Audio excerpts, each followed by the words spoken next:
avez l'habitude de me voir si belle facette, mais ce n'est pas vraiment Madame le maire, ce n'est pas vraiment la coordinatrice départementale des femmes. Voilà, ce n'est pas non plus la départementale des femmes que vous avez devant vous, mais vous avez des rôles. Vous avez actuellement un membre de African Leadership Group Sénégal. Nga xam ni suñu frère docteur Papa Dia mooy fondateur bi. Xam naa moom bu mën a wax ci boppam lu bari moo tax j'ai l'habitude de le présenter en premier lieu. Ndax li nga xam ci moom rek laay wax peut-être am na ñeneen ñu ne ci assistance bi ñoo xam ni d'ailleurs assistant bi maa ngi leen di nuyu tamit ci seen présence comme la dernière fois vous avez été tous là tey aussi ñoom ngeen ko defee maa ngi leen di nuyu di leen remercier seen présence. li ma xam ci moom laay wax ndax am na ay am di jàmm ses amis d'enfance ay bokkam ñu ngi fi am na lu bari loo xam ne xam nañ ko ci moom te man xam na ko man li nga xam ci moom c'est dans le cadre de African Leadership Group États-Unis. Je suis partie aux États-Unis. Dama dem États-Unis fekk ko fa à Denver, plus précisément dans le Colorado. Quand je suis partie aux États-Unis, me gis un jeune Sénégalais qui parvenait à mobiliser toutes les autorités des États-Unis autour de lui. Ça m'a intrigué, mu jaaxal ma. Comment un jeune Sénégalais, un Africain, biir autour des États-Unis nan la mën a mobiliser ay gouverneurs, ay maires, ay congressmen, autant d'autorités aux États-Unis ku mu yëkkati nga jot. Au-delà des États-Unis yeneen pays yëpp dañ ko doon ñëwal ci benn soirée bu tudd Afrique Impact ma fekkee ko. J'ai vu pratiquement toutes les nationalités bu ma mosuloon gis sama àdduna gis naa ko jour boobu. En plus d'être là avec plaisir lañ doon génne seen xaalis pour def ko di fondation bi ñu leen di waaj a présenté tey. ma ni nous les Sénégalais nous les Thiessois ce digne fils de Thiès dañ ko war a xam ndax li muy def États-Unis te juddoo Thiès yaroo Thiès màggee Thiès pourquoi ñu mënuñu ñëw waa Thiès mais au-delà de Thiès Sénégal mais Afrique yëpp. Ça m'a posé énormément de questions sur nous. yaa ngi Thiès yaa ngi lycée Malick Sy ma bal lool waaw bi mu jógee lycée Malick Sy la dem université fa la amee bagam jógee université en 1998 mu nekk États-Unis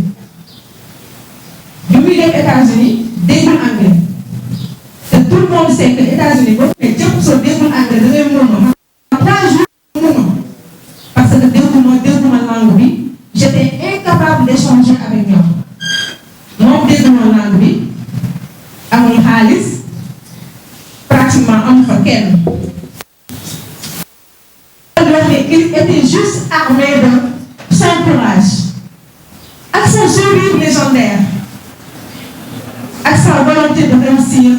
pour sa famille mais pour sa société mais pour le Sénégal bu mu bàyyi ginnaaw.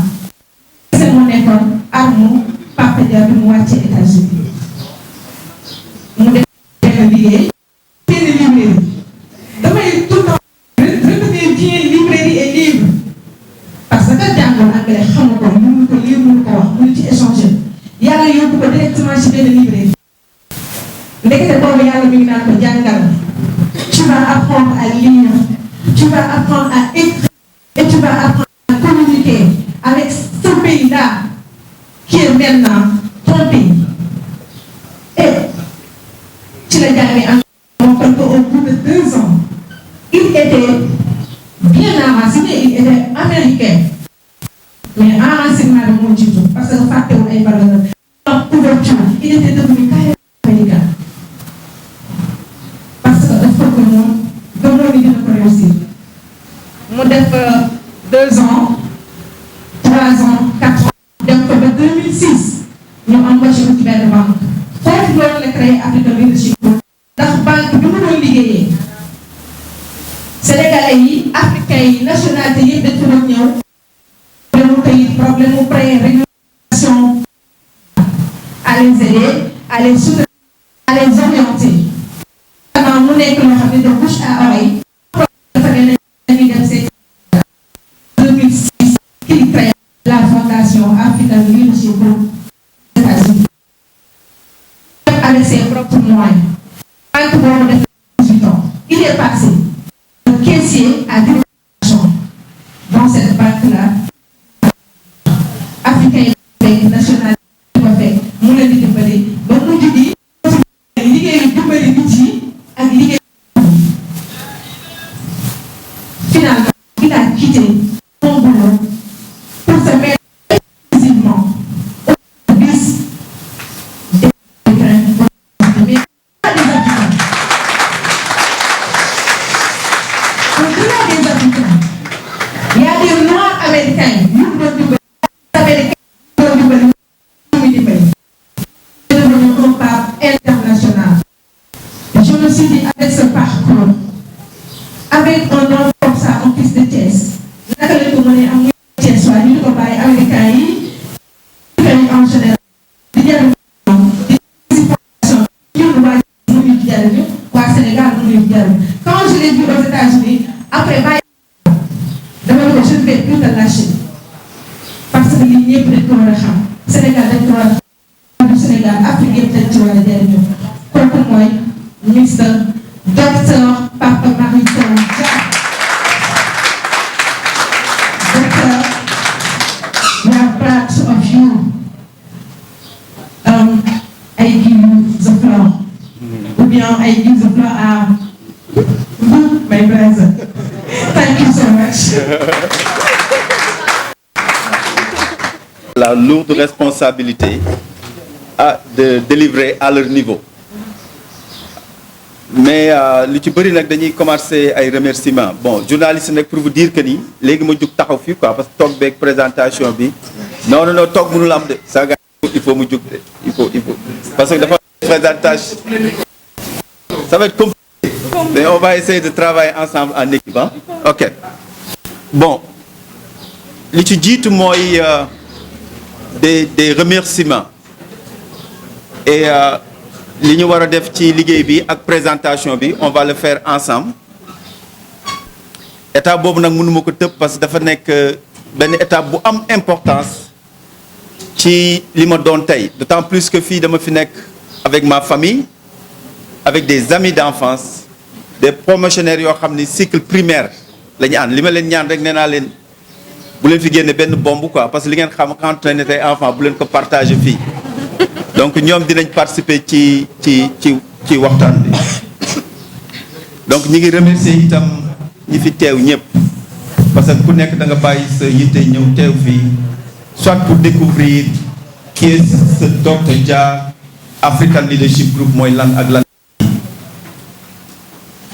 vraiment présenté na parcours bi mais dafa am loo xam ni foofu laa bëgg commencer mu nekk loo xam ni daf ma forger. parce que ñun ñëpp xam nañ boo demee États-Unis dafa am moom la ñuy loo xam ne moom la ñuy wax the American Dream dafa wër àdduna mu nekk l'identité américaine le rêve américain quand je suis arrivé aux États-Unis dama dégg tous les Américains kuy wax rek ne la my dream is to become this is to become that en tant que Africain en tant que Sénégalais relation bi nga xam ne moom laa mës a am avec le rêve mooy nga lekk ba suur dem tëdd nelaw am loo gént j'avais aucune notion que dream mi ngi tekki aspiration mi ngi tekki sa vision mi ngi tekki lan nga bëgg a doon ak lan nga bëgg a jëriñ àdduna aw ma woon connexion boobu ma xam ni itam ñun fa ñu jógee la majeure partie des Africains aussi talentueux aussi intelligents parfois itam amuñu opportunité boobu moo tax dama bëgg a commencer ci aspect boobu pour vous démontrer comment c'est un droit humanitaire à tout individu d'avoir un rêve. C'est très important dans la vie parce que lépp loo xamul amoo aspiration pour def ko pour nga réaliser ko dafay jafe. Mais la deuxième question se pose mooy naka la ñuy rêver naka la ñuy amee dream naka la ñuy amee aspiration parce que ñu bëri bëgg nañ ko te xamuñu ko. Donc moi personnellement ce que j'ai fait et ça m'engage dama leen di wax rek li nga xam ni moom laa def peut-être à vous de voir comment vous pourrez l'utiliser et implémenter ça dans votre vie. Donc moi j'ai pris le mot rêve américain ni ñu koy appelé muy dream mu nekk DREAMS dreams ma jël lettre bu nekk chaque lettre du mot rêve en anglais dream ma def mu am lu mu tekki ci man ak lu may jëriñ si laa jël la lettre D bu man mu nekk dévouement parce que nit ki lépp looy def ci àdduna bi tu dois être dévoué mooy loo xam ne da nga une concentration particulière chaque jour nga koy xalaat une dévotion boobu pour réaliser ça. La lettre R bu man mu nekk responsabilité parce que ñun on a tendance à chaque fois li nga xam ne dañ ko ñàkk suñu àdduna wala amuñu ko on a toujours tendance à blâmer les autres di wax nit ñi kii moo ma joxul lii moom mais il faut être responsable li nga bëgg am ci sa àdduna que tu incombes cette responsabilité en toi chaque jour ngay liggéey pour am ko. La lettre E pour man mu nekk environnement parce que pour man nit ku nekk environnement ba nga nekk dañ fa war di adapté wu ba ma demee États-Unis li ma njëkk a def mooy fexe nu ma adapté woo dans l'environnement américain ni ñuy wax anglais moo waxee ko ni ñuy doxee ma doxee noonu donc loolu itam dafa am importance. La lettre A mu nekk affirmation nit ki li nga bëgg a doon il faut oser en parler ñun nag souvent dañ lay wax ni fi nga bëgg a dem bu ko nit ñi xamee doo yegg mais boo ko dul wax sa bopp jamais au plus grand jamais ça va devenir une réalité. Donc il faut nga am audace mën a wax sa bopp ni man lii laa bëgg a doon te dinaa ko doon le plus tu le dis le plus tu le vois le plus ça devient une réalité. La lettre M mu nekk mentorship il faut avoir des mentors parce que lépp loo bëgg a def ci àdduna nit xalaat na ko wala nit def na ko ba pare wala nit bind na si livre. Donc si tu es un jeune ak ku mën ci nekk et si tu te retrouves seul pour accomplir ta mission du ma ni c'est impossible mais su la waroon jël 2 ans peut-être dina la jël 20 ans. Donc il faut s'entourer de mentors qui vont te conseiller, encadrer. La lettre S mu nekk sharing moom la américain bi wax paying it forward. Donc nit ki lépp loo am il faut avoir le sens du partage parce que le plus tu aides les gens à avoir ce qu'ils veulent le plus éventuellement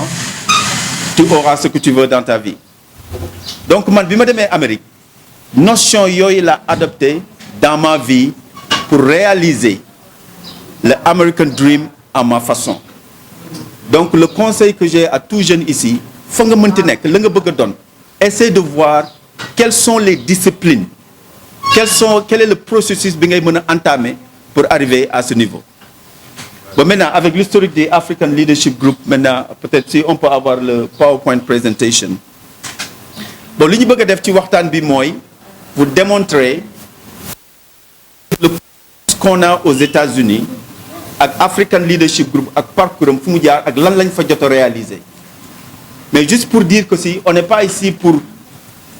dupliquer la même chose de manière unilatérale parce que il y a des réalités yoo xam ne on doit prendre ça en considération fii ci dëkk bi mais gëm naa ni itam bu fekkee ni jël nañ élément de base yi ñu am luñ ci yokk fii je pense que on peut aller de l'avant. Bon li ma ci njëkk a préciser sax mooy il faut comprendre c'est une fondation apolitique amul dara luñ ciy def loo xam ni ça a lien avec la lépp luñ ciy def pour empower maanaam lépp loo xam ne day yokk doomu aadama. Et je le dis souvent je suis très très hésitant pour utiliser même le mot social parce que fii dans notre culture boo nee social les gens ont tendance à croire que moo yëkkati xaalis joxe fii ñun suñu approche sociale mooy yow ni ñu lay jàngalee nga nappee ni ñu lay jàngalee nga mën a jël tes initiatives ba la nga bëgg a doon en collaboration avec une équipe et une communauté nga mën a doon loolu ba pare dimbale ay nit ñu doon li ñu doon. Donc ci concept boobu man bi ma demee Amérique journaliste yi indil ngeen ma problème parce que li ngeen ma tey fii pour ma toog c'est compliqué. Ok. Il faut qu'il se lève. Non c'est bon on va faire avec bon maintenant. ñu ni ma nag seen directeur général dafa bëgg a ñëw ci seen man parce que dégg na liggéey bi muy def bi ngay def mu ñëw on s'est rencontré on a passé 24 heures ensemble ma war ko liggéey bi ñuy def le lendemain ñu woo ma jox benn chèque bu $500,000 boo ko évalué à peu près 300 millions CFA moom lañ ma jox ne ma bëgg nañu jógee banque bi que tu te consacres à temps plein pour ta communauté. Donc c'est en ce moment que j'ai décidé de quitter la banque pour faire le travail du African Leadership Group à temps plein. loolu lan lay tekki li muy tekki mooy effort bu nit di consentir boo yàkkamtul parce que li may wax souvent béykat bi sax bu jiwee dara day dem sotti ko ndox xaar naaj bi wàcc. Il y a tout le temps un processus dans tout succès. Parfois nag ñun dañuy ji dara léegi bëgg mu sax léegi bëgg ñu jëndoo ko léegi loolu amul fenn. Donc il faut être toujours prêt à consentir les efforts qu'il faut pour aboutir au succès qu'il faut. C'est très important bàyyi leen ci xel. Donc bu ñu tàmbalee ak Walter Family Foundation donc organisation yi ngay gis nii yëpp maintenant ce sont des organisations qui nous supportent financièrement. Donc boo xoolee léegi African Leadership Group on a un budget de plus de $2 millions par an. On a des employés, on a des programmes. Bon maintenant, ça ne veut pas dire que l'African Leadership Group Sénégal non lay yombee ci générer xaalis. Donc il va falloir aussi par rapport aux réalités qui existent ñun ñu xool naka lañ mën a ay xalaat ak ay xam-xam yu ñu mën a def pour def foofu. Let's go to the next slide. Next slide also. Bon maintenant liggéey bi nag du man rek maa koy def. Boo xoolee États-Unis ñu ONG Tëggo bien vrai que je suis le fondateur mais dama am ñoo xam ne ñooy sama boss moom la ñuy wax board of directors ça sont les directeurs de l'organisation. Bien vrai que maay fondateur bi mais ñii bu leen neexoon suba ñu dàq c'est parce que pour sécuriser ñu xam ne lu am abus de pouvoir donc fii itam une fii samp muy nekk man ak ku mënti doon kooku mu am il faut mu am ñu ko yilif parce que fii y a pas un pouvoir dévolu, y a pas un pouvoir absolu mais y a un pouvoir partagé donc ñu xool itam par rapport aux réalités donc boo xoolee équipe bi ma am nag du ngeen ci gis rek ay sénégalais du ngeen ci gis rek ay africains ñëpp a ngi ci tubaab bi mexicain bi noir américain bi loolu itam ci suñu diine ak suñu culture te li ñuy jàngal mooy valoriser l'être humain ak fu mu mënti doon ak fu mu mën a jóge donc loolu itam ñu xalaat ci que ñun bu ñuy liggéey dañuy yokk mais duñu wàññi ku nekk ak fa nga nekk ak la nga xam mën nga indi sa contribution c'est pas uniquement les universitaires qui vont exister dans les communautés c'est pas uniquement ñi jàng école même ñi nga xam ni seen xam-xam dafa màcc ci pays même le président dañ leen di soxla mais équipe bii laa am te li nga xam ne moom lañ gëm di ko wax à chaque fois mooy if you are not at the table you are on the menu maanaam boo demee ci restaurant boo bokkul fi ñuy toog di commandé donc yow ñu lay commandé comme un plat à manger foofu lan lañ teg ci ñun li ñuy def buñ ci bokkul jël ay initiative nit ñi ñoom ñuy def loolu loo xam ne da leen di jëriñ te ñun duñu jëriñ donc il faut faire très attention par rapport à les activités faire de telle sorte que nous prenons les devants nous prenons les initiatives dinañ indi kenn nag ñu jàppale mais on est toujours à la table sur la table et à la bonne place pour faire les décisions ñu dem ci beneen slide bon maintenant organisation bi naka lañ ko structuré next slide léegi bu ñu xoolee parce que dañ leen début bi ma ni dafa am ñetti fànn yoo xam ne ci la ñuy focaliser point de vue social point de vue économique point de vue éducationnel waaye lépp lu ñuy def dañ ci jiital doomu aadama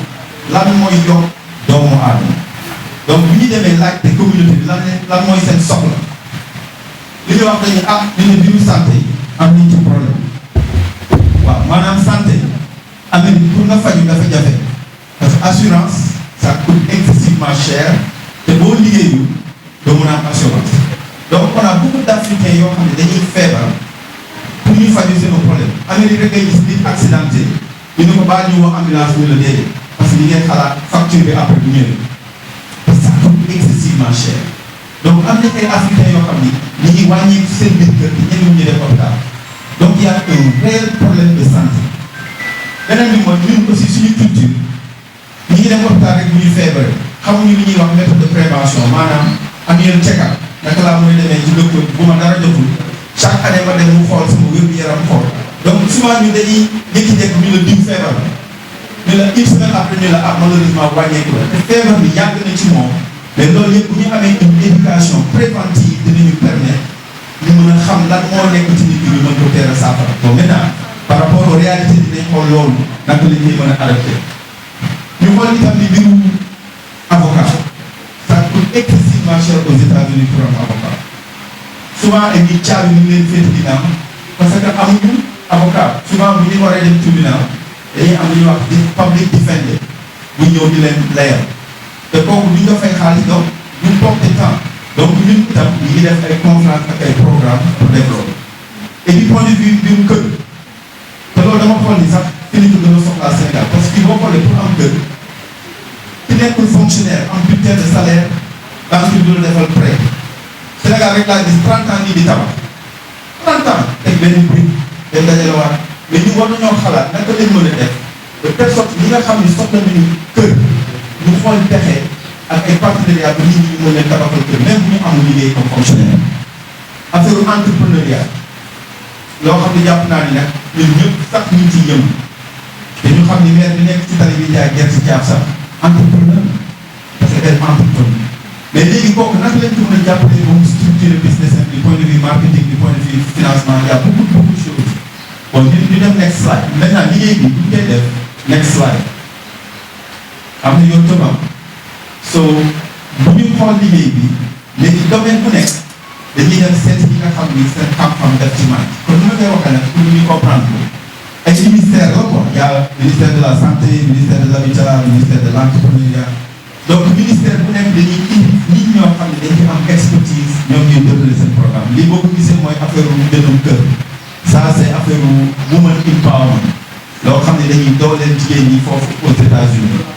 donc itam am na mbiru li mooy affaire u li ñuy def ci avocat yi bu dee avocat yi legal training public speaking class lii mu nekk benn programme itam boo xam ne nii dafa programme bu am solo maanaam naka ngay mën a taxawee ci kanamu nit ñi di mën a communiquer parce que jàpp naa ni xam-xam boo mënti am ak xalaat boo mënti am boo ko mënul présenter nit ñi pour nit ñi mën a recevoir message bi dafay jafe ci audience bi bëri na fi ñoo xam ni li ñuy am ci xam-xam du jeex mais tey boo leen tegoon fi ma taxaw jox leen micro bi ne leen wax leen ñu génn benn mot waaw Ibrahima nee na moom mooy genre donc naka lañ mën a def ba ñi nga xam ne am nañ jox nañ la formation qu'il faut qu'ils puissent faire des présentations ci li ñu xam ak ci li ñu mën ñu ngi yëngu itam ci mbiru entrepreneuriat bi ma wax donc am na ay workshop yi ñuy def li ñuy def itam ci mbiru éducation léegi dina am ñu ma woo ñoo xam ne ñëw nañ ba États-Unis dinañ mën a témoigner éducation surtout pour les enfants du dem école rek parce que xale yi bu ñu demee école li ñuy def ci éducation c'est 50% ci li ñu war a soxla beneen 50% bi il faut ñu dem ami ko feneen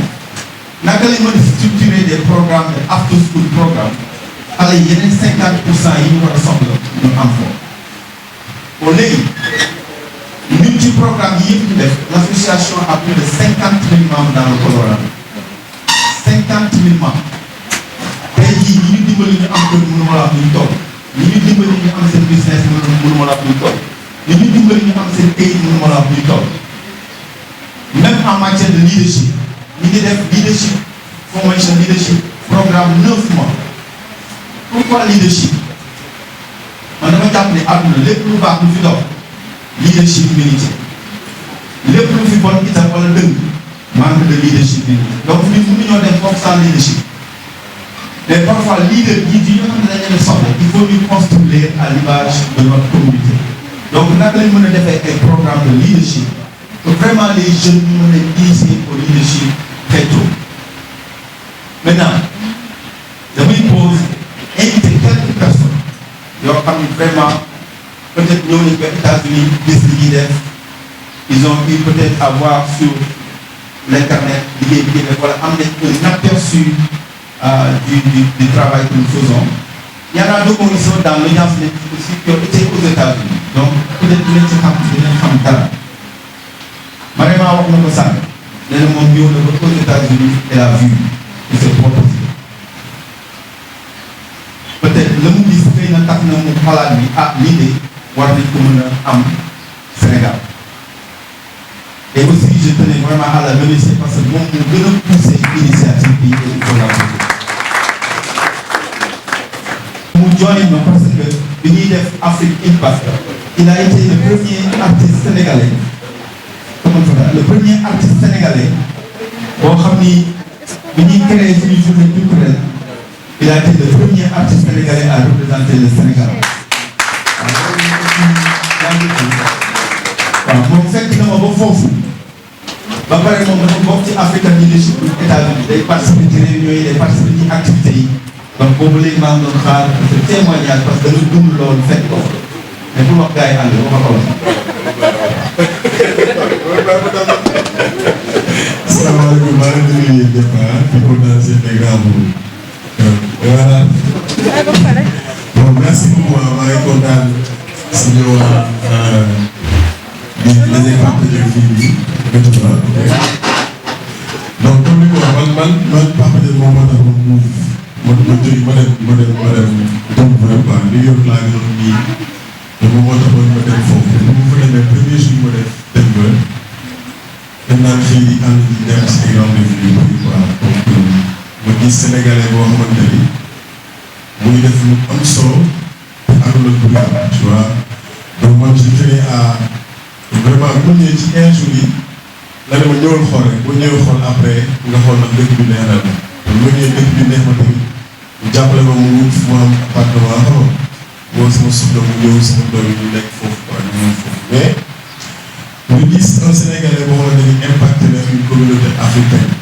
plus affaire du Sénégal rek le débat est au-delà d'être sénégalais quoi donc c'est une africaine xeex bi ci àdduna léegi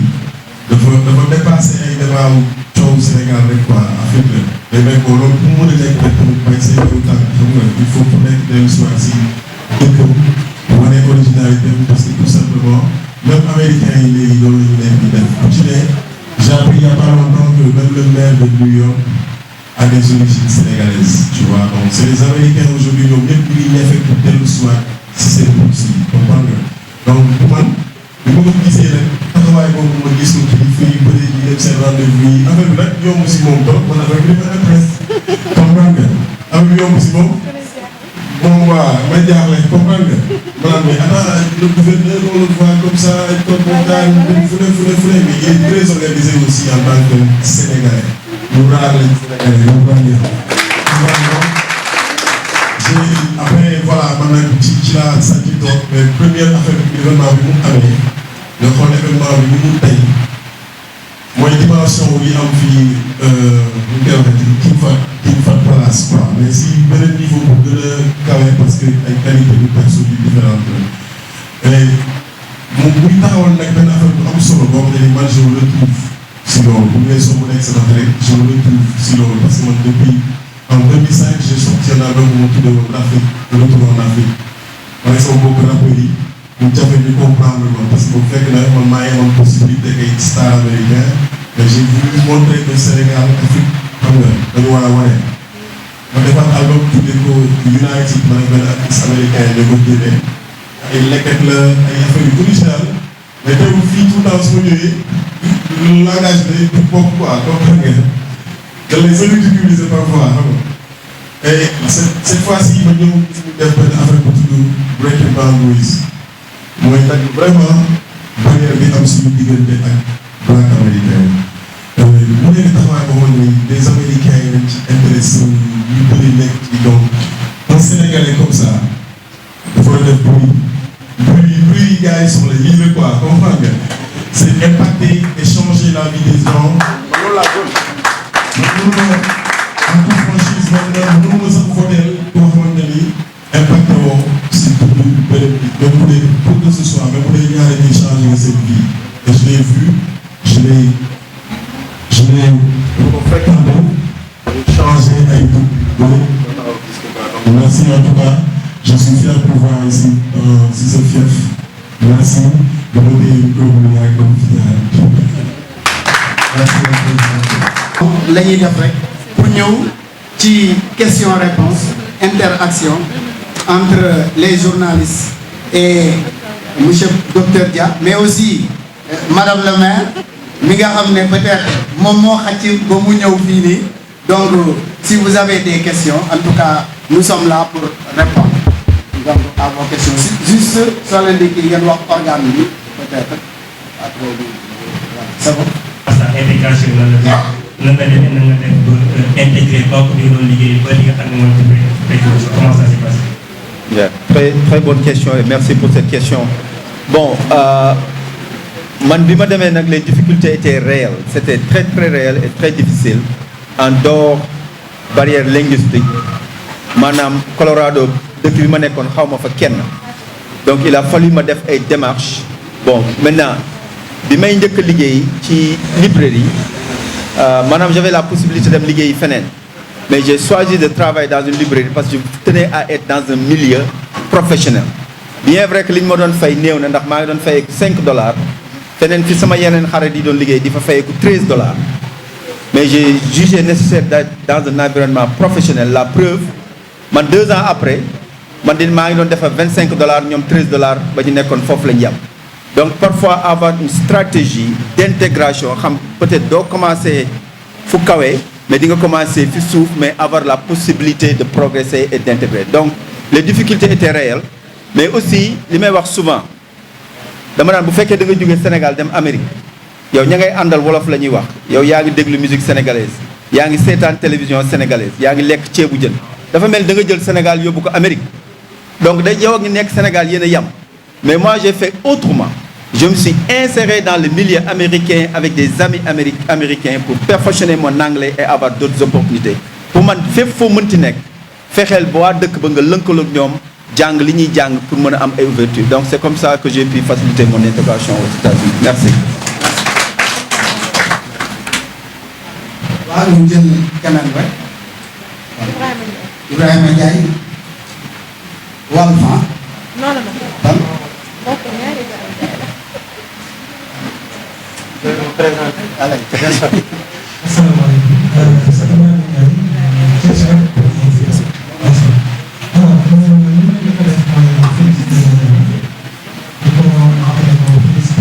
Merci beaucoup.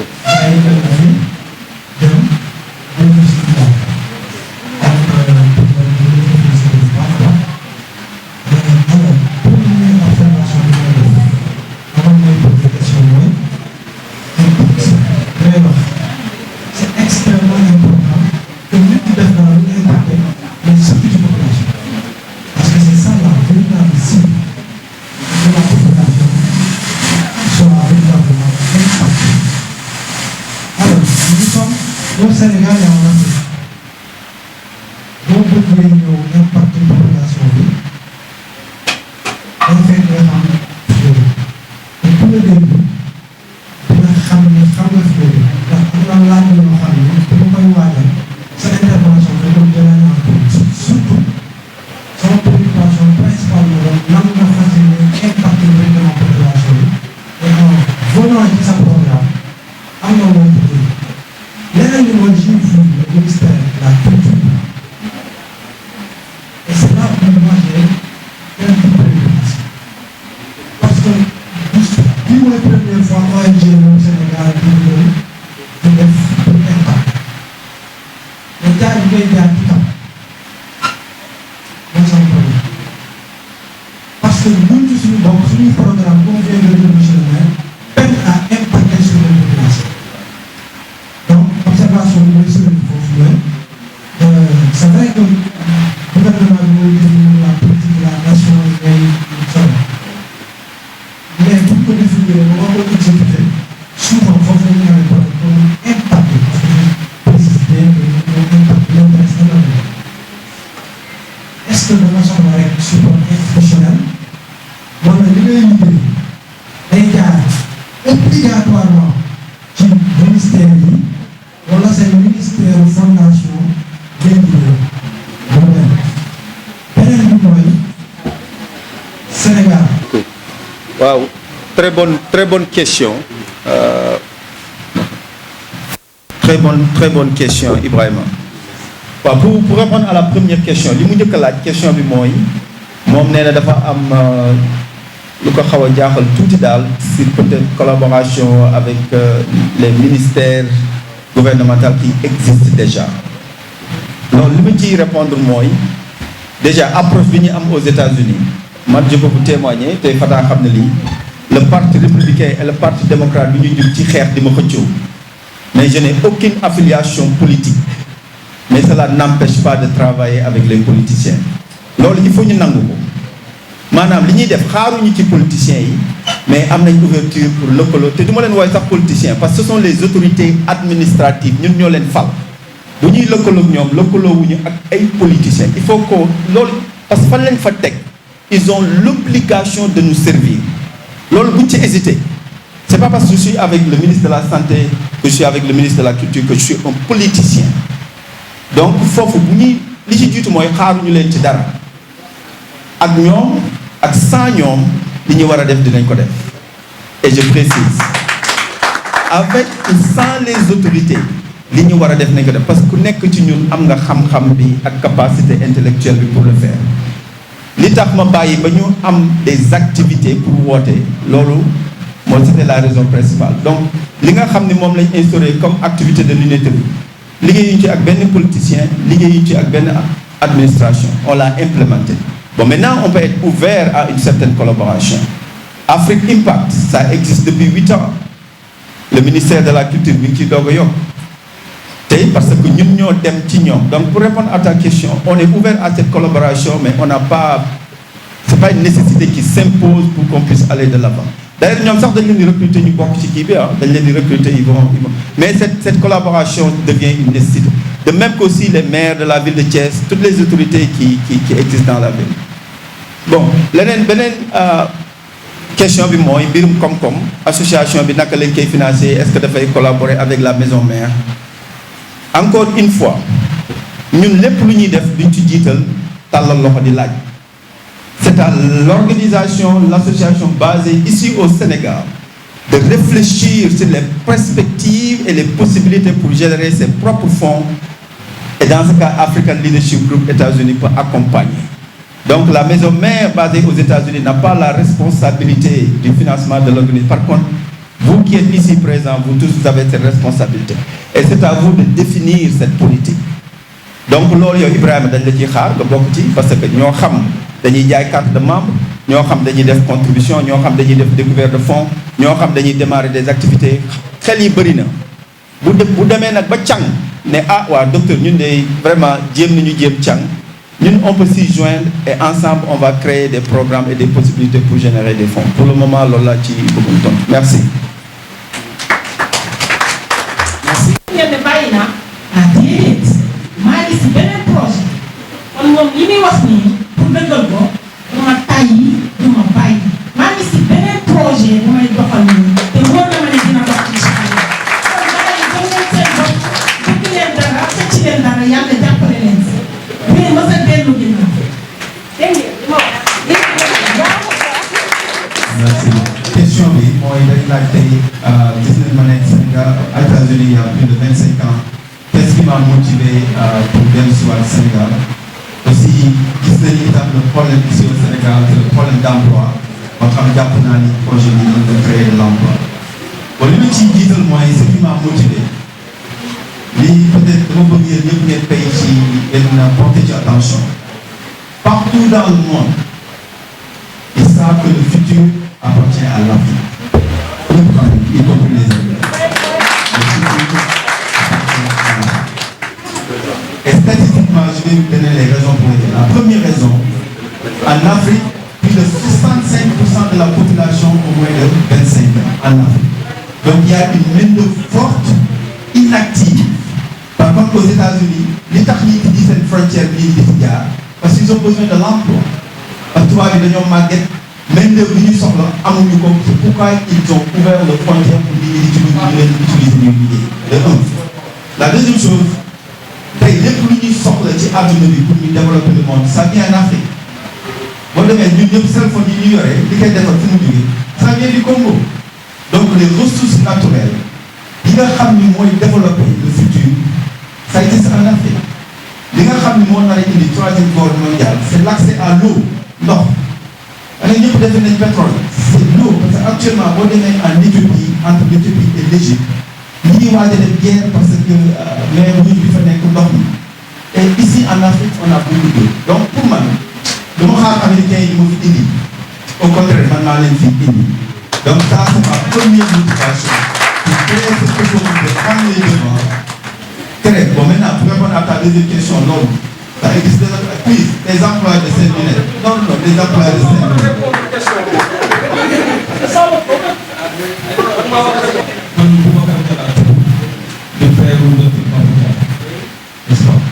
Donc je parle au nom de Saint-Lunettes. Il est venu au Sénégal avec les partenaires américains, c'est lui qui les a venus ici. Donc ils ont créé une société qui s'appelle Saint-Lunettes. Et on est au nombre de 6 emplois qui sont créés dans un premier temps, n'est-ce pas? Donc il est en train de faire, nous sommes en train de faire des actions sociales au niveau de Saint-Lunettes. Des consultations gratuites, des dons de lunettes gratuits. Chaque matin, on reçoit minimum 40 personnes par jour, voire 80 personnes, n'est-ce pas? Donc, pour répondre à cette question-là, on est fiers de recevoir Dr Papa Dia au Sénégal avec l'African Leadership Group, parce que, en fait, moi je suis allé là-bas et j'ai vu avec mon frère Fata ce qu'il est en train et où il va amener l'Afrique. Je ne parle pas du Sénégal, mais l'Afrique. Pour faire des moulins, pour mieux rencontrer les autres pays qui ont été les plus au monde. Bon, vraiment, pour les filles, pour les facile. Vraiment. Parce que ma soeur, elle a tout dit. Elle a tout dit. Nous ne pouvons pas. Nous avons créé des emplois. Elle a créé des emplois, elle avait pratiquement 10 emplois employés.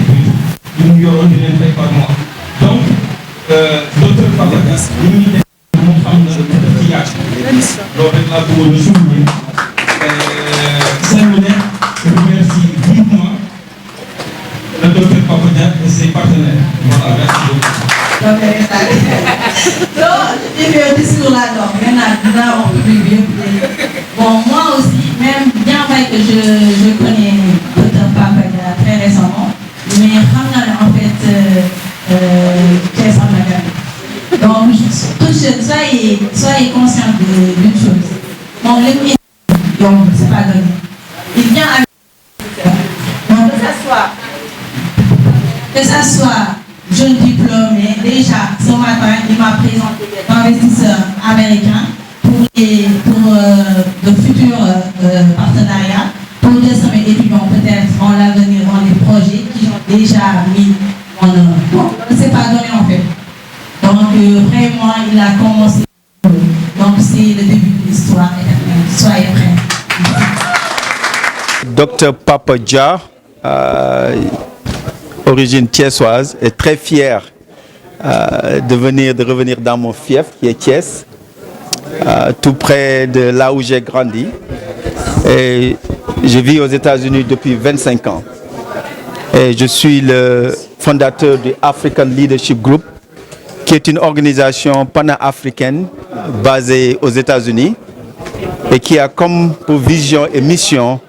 faciliter l'intégration professionnelle des immigrés africains du point de vue social,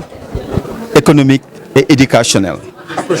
Donc l'organisation existe il y a 20 ans de cela et je tenais à préciser que le parcours a été very challenging,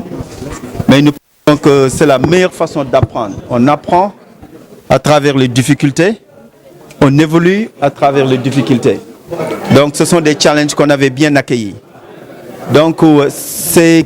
a réussi beaucoup de choses aux États-Unis. Notre approche, c'est une approche très très simple qui consiste tout simplement à impacter la vie humaine. Et j'insiste sur cela.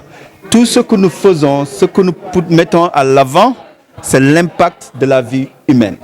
du point de vue social, économique et éducationnel. Et je tenais à donner quelques petits exemples. Si vous venez aux États-Unis en tant qu'immigré africain, la première chose dont vous avez besoin, qui va venir me chercher à l'aéroport, là où je vais loger, qui va faciliter mes papiers de l'immigration, comment je vais trouver le travail. Donc ça, ce sont des choses qu'on a réussi à tel point que même des immigrés qui s'apprêtent à quitter l'Afrique, ils savent déjà, ils sont au connaissance de l'African Leadership Group et ils nous appellent.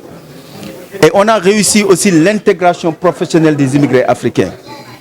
Et je tiens à préciser, à travers le travail que nous sommes en train de faire, on a des Africains qui sont devenus aujourd'hui maires dans leur ville, qui sont devenus des city councils, qui sont devenus des elected officials aux États-Unis. Tout simplement par le travail du African Leadership Group focalisé sur l'intégration professionnelle des immigrés africains. Aujourd'hui, on est revenu là où tout a commencé. Et le journaliste me dit que c'est le retour au Bercail. Effectivement, c'est le retour au Bercail. Avec plein d'émotions, je tiens à préciser, parce que j'ai ma famille à mes côtés, mes amis d'enfance à mes côtés, et j'ai retrouvé aussi des Thiessois, comme je les avais quittés, avec beaucoup d'ambition, qui sont tout le temps à la recherche d'une réussite, pas uniquement pour eux-mêmes, mais pour toute la communauté. Et je tiens à préciser, si je vois tous ces journalistes qui sont là pour nous accompagner, ça démontre encore une fois l'engagement que j'ai tout le temps connu des Thiessois. Maintenant, aujourd'hui, c'était la présentation officielle de l'organisation devant la presse et devant la communauté élargie. Et je pense que le message a été très bien reçu, le format a été très bien compris, les actions ont été présentées. Surtout le fait que, donc on m'a dit que ce n'est plus un projet, c'est un programme, parce qu'il y a des choses que nous avons déjà implémentées. D'où l'implémentation d'un projet qui s'appelle Sainte Lunette, pour faciliter l'accès aux lunettes de vision à la population thiessoise. Et c'est un projet qui a été accompagné par une fondation dont je suis le président,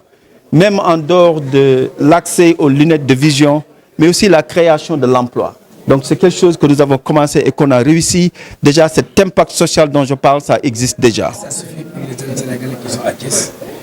C'est un début à Thiès, comme il l'a dit, le retour à Bercail, charité bien organisée comme par soi-même. Et je suis fier de commencer ce projet à Thiès. Et j'avoue qu'il y a d'autres régions, il y a d'autres ministères qui ont vraiment essayé de recueillir ce projet dans le terroir. Mais pour moi, c'était important de commencer à Thiès. Mais maintenant, on est des citoyens sénégalais, on est des Sénégalais et notre objectif, c'est de servir tout le Sénégal. Donc si on parvient à réussir un modèle très bien piloté à Thiès, l'ambition, c'est de mettre ça à travers le Sénégal, à travers toute l'Afrique.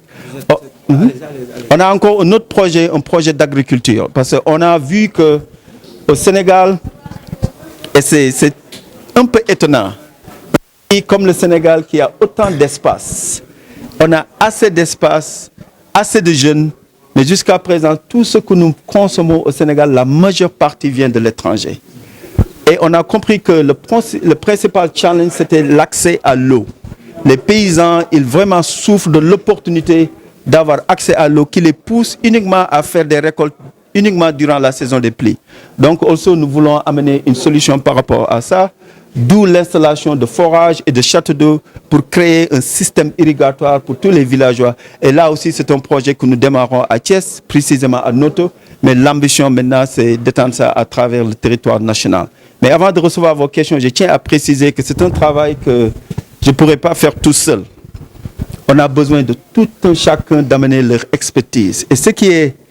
pas surprenant, mais ce qui est excitant, l'expertise existe déjà. On a des jeunes ingénieurs agronomes, on a des docteurs qui sont sur place. Toute l'expertise que nous avons besoin pour réussir quelque chose, on l'a déjà. Donc ce qu'il reste à faire, c'est de se regrouper autour de la table et cheminer pour la même vision. Et ensemble, nous allons transformer le Sénégal et surtout en partant avec les jeunes. Donc maintenant, je m'ouvre à vos questions. Comment vous êtes accompagné? Oui, écoute, hein, c'est l'ambition. Mais quand même, je tiens à préciser que nous sommes une organisation apolitique. Donc, toute municipalité qui souhaiterait travailler avec nous, c'est tout simplement au titre administratif. Les politiques, nous les mettons à côté. La politique, la manière dont vous faites, c'est de la politique. Le fait de convaincre les gens, c'est de la politique.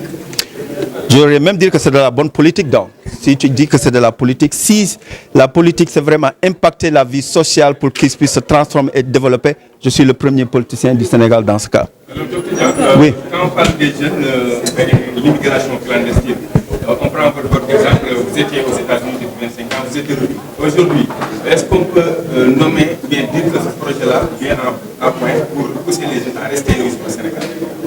Bon, là où je suis, hein, je reçois beaucoup de jeunes Sénégalais et d'Africains qui entrent aux États-Unis à travers les frontières mexicaines. Je tiens à préciser que j'ai été jeune quand les choses ont été difficiles au Sénégal. de juger la nécessité d'aller à l'étranger. Je ne suis pas contre l'immigration. Je suis pour la bonne ou le bon format pour l'immigration. Quand nous parlons de l'immigration clandestine où il y a des risques qui sont prises pour mettre sa vie en danger, je pense que ce n'est pas le bon formula. Mais je pense que si nous implémentons des processus qui existent, qui permettent aux jeunes de pouvoir travailler, parce que la raison principale qui nous pousse à quitter le pays, c'est parce qu'on n'a pas accès à un certain système qui pourrait nous permettre de subvenir à nos besoins. Mais si nous pouvons créer cela, personne n'aurait aimé de quitter son terroir national pour aller à l'immigration. Je suis pour, mais pour le bon format. Je suis contre dans la mesure où on pourrait créer un système qui pourrait permettre aux jeunes de rester au pays et travailler. Fël ci taxawaay bi di am contentement trop ci teewaayu presse bi ak ci teewaayu communauté bi di leen wax nag man nag doomu Thiès la màggee Thiès yaroo Thiès docteur Papa Dia waaw màggee nag fu sorewul dara fii Grand Thiès maanaam nekk Amérique lu toll ni ci ñaar fukki at ak juróom tàmbali fa liggéey tàmbali nag fu xaw a suufe sax mën naa ni waaye yàlla suturaal ñu ba ñu am expérience ba monter fa benn organisation bu ñuy wax African Leadership Group. Organisation bi nag day yëngu ci li yombal nekk lu ni émigré africains yi foofu ci États-Unis parce que xam nañ nit boo demee dëkk déggloo làkk bi xamuloo bunt yi ngay jaar pour am liggéey xamuloo bunt yi ngay jaar pour am foo dëkkuwaay dafay jafe. te dëkk boo mënti dem bu mel ni États-Unis li nga xam ne moom ngay njëkk a soxlaal mooy mbiru këyit noo mën a def ba am say këyit pour mën a am foo dëkk noo mën a def ba am ay këyit pour am liggéey donc loolu ñun dañ ciy yëngu dañuy yëngu itam ci mbiru koom-koom ndax jàpp naa ni gépp immigré africain lu tax ngay jugee fa nga nekk ngir uti koom-koom feneen pour dimbali sa bopp ak dimbali sa famille donc maanaam ci mbiru liggéey ak ci mbiru business jënd ak jaay dañ ciy jàppale doomu aadama yi itam mbiru njàng parce que jàpp naa ni àdduna lépp looy def mu mën a jëm kanam il faut nga nangoo jàng waaye jàng rek yamul ci toog ci école jàng yi bëri na ay façon maanaam formation maanaam waxtaan ak sax di weccante ay xalaat loolu yëpp ci xeetu njàng la donc loolu organisation bi ci loolu lay yëngu aux États-Unis waaw ñu dem nag toll foo xam ni jàpp nañ ni liggéey bi dellu si jot nañu indi ko fa ñu soqee ko ndax li may wax souvent béy say wawi tànk donc loolu ñu indiwaat fii Sénégal ñu fi présenter African Leadership Group bu Sénégal vraiment pour jàppale pas uniquement doomu sénégalais ndax jàppale suñu bopp ndax ku nekk fa ngay yeewoo boo fa defee sa dërëm sa bopp nga njëkk a jàppale donc loolu liggéey bi nag maa ngi koy def ak ànd ak ay doomu Thiès waaye di wax association bi bien vrai que ñu ngi koy démarrer Thiès waaye association la boo xam ne dafay servir tout le territoire sénégalais donc African Leadership Group Sénégal ñu ngi koy démarrer Thiès waaye xam nañ ni yéene bi mooy yóbbu ko ci yeneen dëkk yi donc looloo ñu indi woon fii def présentation bi waxtaan beeg journaliste yi. wax nga ni ñaar fukki at. ak juróom. nga gëj Sénégal notamment Thiès. bi nga ñëwee gis ndaw yi ban jàngat nga am. waaw maa ngi doon dem ak a ñëw waaye bi ma ñëwee gis naa coppite ci Thiès ndax Thiès gën na yaatu Thiès gën na bëri nit donc bi ma ñëwee gis ndaw yi vraiment amuñu liggéey nekk na loo xam ni diis na lool sama xol. waaw ñun nag ñi ngi def ay jéego tijji nañ fi benn compagnie boo xam ni ñi ngi employé ay nit am nañ yéeni itam tijji yeneen compagnie parce que nit lépp looy def li nga ci war a jiital mooy nit ki ngay séqal naka la ci mënee gisee boppam naka la nga ko mënee créer koom-koom mu yokk donc pour man ndawu Sénégal ndawu Thiès li jiitu li ñu gën a soxla mooy xëy waaye xëy nag doo ko amee noonu